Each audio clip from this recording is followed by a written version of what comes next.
Bonjour, bienvenue sur Gregotte.com. Je lance une nouvelle série, cette fois au sac de frappe. Dans chaque épisode, je vais vous présenter un enchaînement pied-point et comment le travailler. On va voir un enchaînement complet en plusieurs étapes.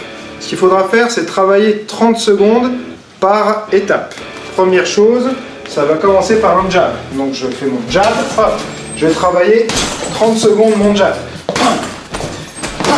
Ok, ça c'est la première étape. Deuxième étape, je vais faire jab et je vais venir décaler crochet du bras avant.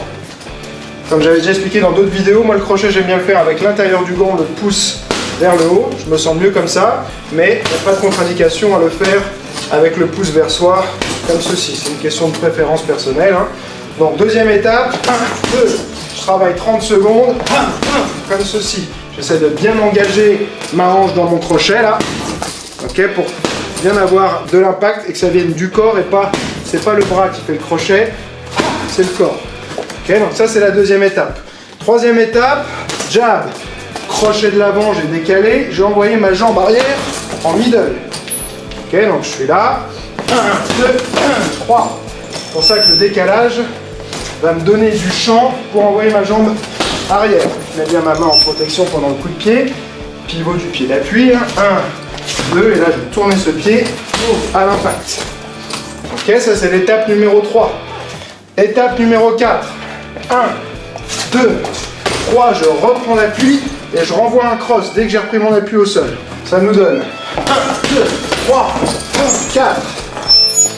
1, 2, 3, 4.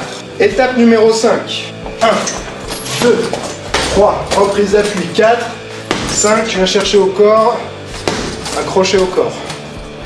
Là, j'ai l'autre main qui est bien en protection. Boum.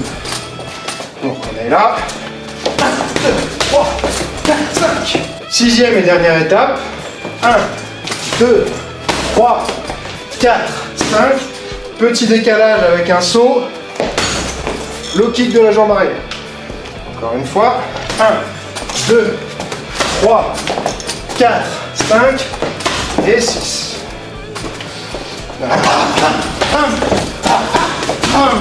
Dans l'apprentissage de l'enchaînement, j'aime bien travailler comme ça, donc comme j'ai dit, 30 secondes par étape.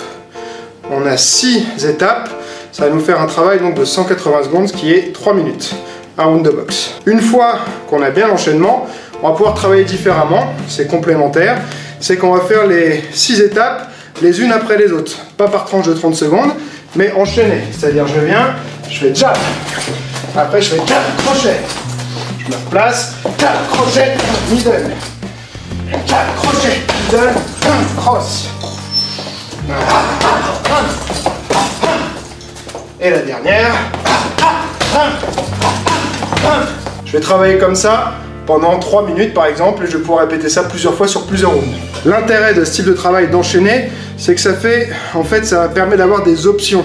C'est-à-dire qu'en combat après, on ne peut pas toujours se dire qu'on va réussir à placer l'enchaînement complet. Donc c'est comme si chaque étape était une option. Si ça se passe bien, on continue. Si on se fait contrer, que l'autre s'est déplacé, qu'il est trop loin, bref, qu'on n'est pas bien positionné pour continuer, on va pouvoir se replacer et tenter autre chose. Donc comme ça, j'ai l'habitude. 1, voilà, par exemple, ça marche. 1, 2, je continue. 1, 2, 3, là, il vient me contrer. Hop, je peux pas le faire. Je me replace, je bloque et je repars. Pour résumer, on prend chaque étape. On va commencer par les travailler 30 secondes par étape. Ça permet de bien acquérir le mouvement, de faire un minimum de répétitions. Ça, on va pouvoir faire plusieurs rounds comme ça. C'est vraiment important de répéter un maximum pour que l'enchaînement devienne naturel, qu'on soit à l'aise. Deuxième étape, je travaille les 6 étapes les unes après les autres pour travailler donc cette option qu'on a en combat de continuer ou d'interrompre son propre enchaînement. Je pense que c'est une méthode d'entraînement qui peut bénéficier à tout le monde, qu'on soit débutant ou plus avancé. Souvent au sac de frappe, on est tenté de se dire tiens, je vais me faire une séance au sac et je vais me mettre à taper un petit peu comme je veux, mais il faut pouvoir aussi travailler donc sur ces enchaînements, la qualité technique, et c'est avec ce type de protocole qu'on va pouvoir améliorer et donc la technique et la fluidité aussi de ces enchaînements. Voilà, j'espère que tu as aimé cette vidéo. Si c'est le cas, tu as plusieurs moyens de me le dire. 1, tu peux cliquer sur j'aime. 2, partager. 3, me laisser un commentaire. Et 4, bien sûr, t'abonner à ma chaîne. Et comme je dis toujours, celui qui croit savoir n'apprend plus, alors garde l'esprit ouvert.